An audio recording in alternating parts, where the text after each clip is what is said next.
kívánom átadni Kulcsár Sándor testvérnek is a köszöntését, aki megkért, hogy nagy szeretettel köszöntsem a testvéreket. Szeret itt lenni, nem tud itt lenni. Nálam családi probléma van, de gondolnak rám. Én nem gondoltam, hogy ezzel az alkalommal, mármint a jövő héten is itt leszek, nem is készültem, utóbbi időben nagyon megnyugvoltam, és több oknál úgy voltam, hogy nem jövök. De a fiaim győzködtek, Kulcsár testvér segített, így hála Istennek itt vagyok a testvérek között. Jó esett itt volna. Városba is kicsit megjártam magam, amennyire lehetett. Itt is körbe mentem. Úgy beszélgetnek hozzám a kövek. Felidéződnek az emlékeik, az Úr gondviselése, szeretete, áldása, jelenléte, bámulatos. Igaz a Zsoltáríró, áld én lelkem az Urat, és elde feleknek is remélődik.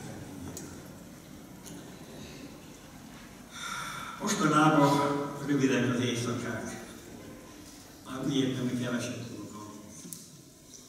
Aztán annyi időben elmélkedni, imádkozni, és egy ilyen elmélkedést szeretnék most a testvérekkel közölni. Máté evangélium 6. részéből olvasok. Te pedig, amikor imádkozol, menj be a belső szobába, és ajtódat bezárva imádkozzál Atyádhoz titokban. Atyád pedig, aki látja, amit titokban teszel, megfizet neked. Mikor pedig imádkoztok, ne szaporítsátok a szót, mint a pogányok, akik azt gondolják, hogy bő beszédésükért hallgathatnak meg. Ne legyetek tehát hozzájuk hasonlók, mert tudja, hogy Atyátok mire van szükségetek, mielőtt még kérnétek tőle. Tehát, így imádkozzatok. Mi Atyánk, ki vagy a mennyekben, szenteltessék a te neved. Az Úr Jézus, de rövid igeszakban 4-szer említi az Atyát. Kicsoda ez az Atya? A mindenható Isten, a teremtő Isten, mindent lát, mindent tud, mindenütt jelen való, aki teremtette az egész világot, és ma is fenntartja, aki a történelemnek ura, mi teremtünk is. Mi Atyánk? Most egy kérdés, elnézést, ha valaki látani ezzel. Szoktuk mondani, nem mondta ezt? Akár az új válságot elmondva, akár másféle képpen szólítjuk meg a mindenható. Drága édesatyám, kegyelmes atyám, édes Istenem, mi Atyánk? Néhány gondolatban arról szeretnék szólni, hogy milyen joggal szólíthatok mindenható Isten, akinek kezében van a világ, aki igazgatja ezt a világot, milyen joggal szólíthatjuk, vagy szólít meg őt Atyát. Nagyon említettem a teremtés jogán. Mindenkitől alkot. Vagy mondhatnánk a születés jogán. Az újjászületés jogán. Itt mindjárt az a gondolat tolódik elémre, hogy vajon minden imádkozó, aki elmondja, akár szívből, akár szokás szerint, hogy mi Atyánk, joggal mondja ezt, mi Atyánk, az én Atyám?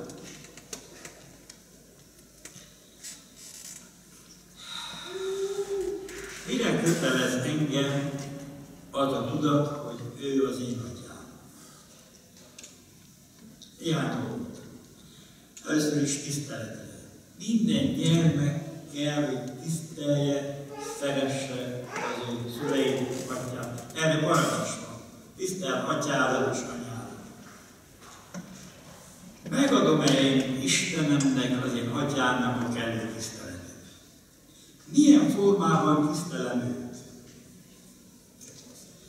József jobban tudja, most mondani akarok. Talán így emlékszem, hogy a zsidók, amikor a Jahvé nevén kellene olvassák, akkor meghajtják magukat. Isten iránti tisztelet.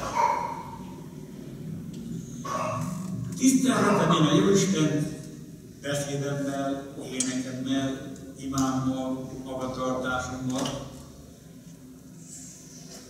viselkedésemmel. Elnézést kérek, sokszor a keresztény emberek külső viselkedés, magatartás, vagy éppen öltözkedés, vagy öltözék hiányosságokkal nem tisztelik Isten, a templomot, a közösséget. Mire kötelez engem az, ha tudom, hogy ő az én atyám? Imádatra, éberségre. Azt mondja, hogy ő titkon van, de lát, de hall. Minden dolgodat tudja, hallja soha, ismeri sohajtásodat, hallja imádságodat. Ha ez így igaz, hogy ilyen szüntelenül szín előtt vagyok, akkor nem élhetek akárhogy, nem járhatok akárhogy, nem gondolkozhatok akárképpen, nem szólhatok akárhogyan. Éberségre, józanságra van szüksége. Ismerjétek azt a történetet, amikor apa a fiával elment krumplikot. Aztán megkérte a fiút az apa, hogy fiam, nézz jobbra és balra, és hogy jön-e valaki. Nagyszapurán dolgozott az apa, aztán eszébe jutott a gyermeknek, még már járt vasárnap iskolába, hogy Isten mindent lát. Oda megy az atya, az apa, láttam. Hol, fiam? Hol?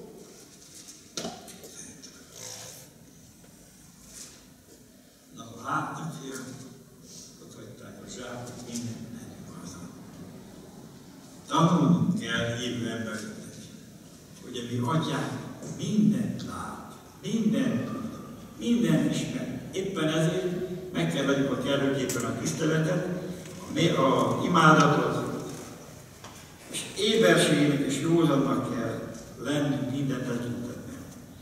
Mit jelent az, mire kötelez engem, hogy ő az én atyám, hogy engedelmeskedek neki.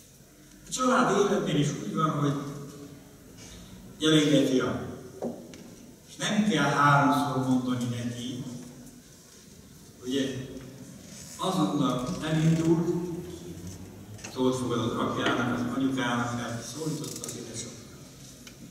Tehát most úgy zárójelbe elzett gyerekek, hogy figyeljetek oda, hogy édesapátok szólít, akkor, vagy édesanyátok, azonnal menjetek oda. Tudtok egy gyerekről, akit szólítottak, és hányszor felelt, hogy itt vagyok? Na, ismeritek az élet. Sámuel így szólította az Úr azt a gyereket. És 4-szer szólott, hogy itt vagyok, Uram. Végül azt mondta, szólj, Uram, mert hallja te szolgál. Testvéreim, ha ő a mi atyánk, akkor nekünk engedelmeskedni kell, ha ő szólít, hív, elküld, megbíz, akkor menjek. Ne kérdezzük, ő jól tudja, hogy itt kell, hogyan kell, ő megsegít, utamban vezet, megáll, engedelmeskedik. Mire kötelez ez az állapot, hogyha ő az én atyám, és az én gyermeke vagyok? Hát mondanom sem kell, hogy állalásra. A szülők már kicsit korban úgy tanítják a gyermeket, hogy valamit adnak a gyermeknek, fiam, köszönj meg. Kaptál valamit, megköszönted? És szép dolog még a nagyoknak is. A gyermek megköszönti, ha a gyermek valamit tesz engedelmességből. Mennyire kezdett elküldni ez a szó, hogy köszönöm? Egymás felé is. De mennyire hiányzik ez bennünk, hogy mindent megköszönjünk a mindenhatóságnak. Van egy rövid igészakasz, próbálom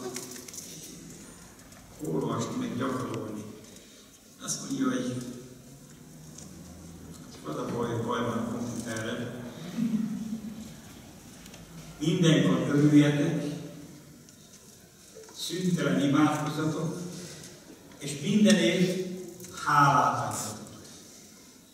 Ha az ő atyám, akkor én örömmel engedelmeskedek neki, és örömmel szolgálok neki háláséggel. Az Úr Jézus itt tanítja imádkozni az ő tanítványait. Mi atyánk, ki vagy? Tehát ő létezik, ő van. Ő nem egy el van fogalom, ő egy személy, mindenható Isten, aki van. Na én arról beszélek. Ő hozzászólok, néki engedelmeskedik. És ha ezt teszem, akkor következik az a mondalat, amikor mondja az Úr Jézus, így imádkozatok. Mi atyánk, ki vagy a mennyekben, szenteltessék meg a te neved. Beszédem által, engedelmes, alázatos szolgálatom által, egész magatartásom által. És még befejezésül hadd mondjam, mire jogosít fel ez a tudat, hogy ő az én atyám? Hát ez nagyon kedves dolog. Először is beszélgetek vele. Jó dolog ez? Beszélni apával, anyával, de jó, használjátok ki, addig, amíg lehet. De beszélne mindenható Istennel, aki lehajolt hozzánk, Szent Fia az Úr Jézus Krisztus által, közeljött hozzánk, megszólíthatjuk, naponta többször, amikor akarjuk, és ő örömmel fogadja a megszólítást. Mi atyánk? Beszélhetek vele. De nem csak az, beszélhet ő vele. Legtöbbször úgy van, csak mi beszélünk.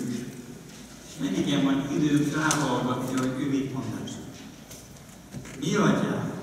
Mi a te akaratot? Hova menjek? Tegyen ezt, vagy ne tegyen? Atyám, te tudod, hogy milyen helyzetben vagyok? Olyan szó, olyan kedves, egy költő valahogy így fejezi ki, hogy